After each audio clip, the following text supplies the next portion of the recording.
And the other thing that I want to look at, so we've got the website. Now, if let's say that someone meets you, you hand out a card. Okay, they might scan the QR code, but we can't rely on people to actually do what we tell them to do because it's very hard for people to follow directions. So they might go and search for you on Facebook, or they might go, hey, Google, find Buzz Social. Okay, so let's say that they type in Buzz Social and they're even so specific that they're typing in Green Bay, Wisconsin. Well, now your competition is Daily Buzz Espresso Bar. One, because we don't have the business profile established yet. Two, because we have a very basic one-page website that hasn't been living, so it hasn't gotten that kind of credibility in the eyes of Google. So what we want to do here is when people are looking and they're seeing Daily Buzz, that's going to cause confusion. If people are confused, they're going to say, wait, I thought this was a bowling center. What's this? An espresso bar.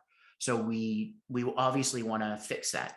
One way that we're going to do it, I'm going to send you a link, is we can run a report and we can create what we call a dating profile. So the dating profile has your name, address, phone number. It has the website. It can have a YouTube video. You upload photos.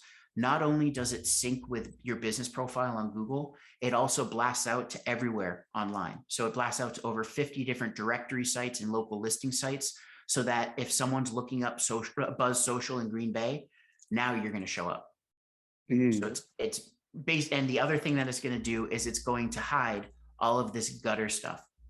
All of these are local listings like Yelp, TripAdvisor, so on and so forth.